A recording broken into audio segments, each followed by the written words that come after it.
katika kipindi cha Julai hadi Disemba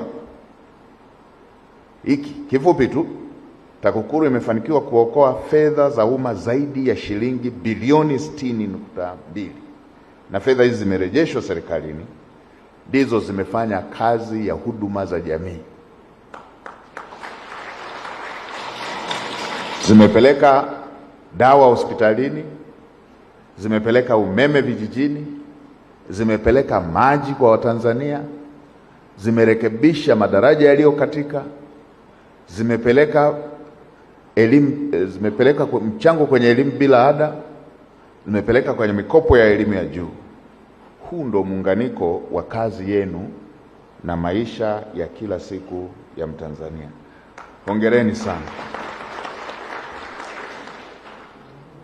Na Mheshimiwa Rais kila wakati tunapokuwepo wasaidizi wake anatuelekeza kuhusu kuhakikisha masuala yanayohusu huduma za jamii, maendeleo ya Watanzania na masuala ya utawala bora yanazingatiwa.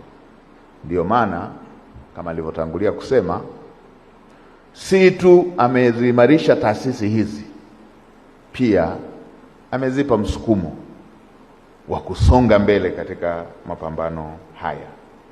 Ndiyo maana unaweza kuona kazi kubwa hiyo ambayo inafanyika.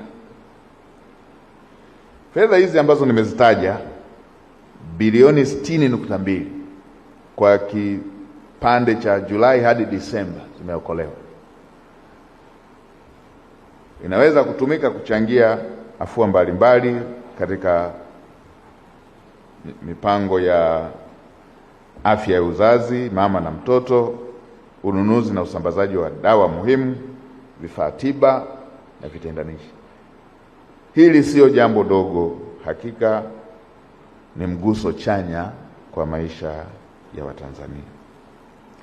Katika kesi 489 zilizosikilizwa mahakamani, Jamhuri imeshinda kwa asilimia 68.8. Hii ni ishara ya kazi nzuri ya uchunguzi,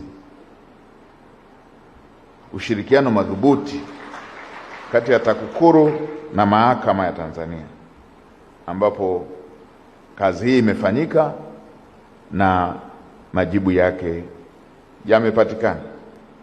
Asilimia 68.8 kesi Jamhuri imeshinda kati ya kesi 489. Hiki pia ni kitu kizuri ambacho Watanzania mara zote wanatamani kukiona, na Mheshimiwa Rais alikuwa akisisitiza kwamba panapokuwepo na masuala ya rushwa, chunguzi zikamilike na uamuzi ufanyike. Hii asilimia 68.8 ni moja ya ishara kwamba kazi hiyo inafanyika kutekeleza hayo maelekezo. Tuongeze jitihada za kuweza kuhakikisha mashtaka yanapelelezwa, yanakamilika, kesi zinapelekwa mahakamani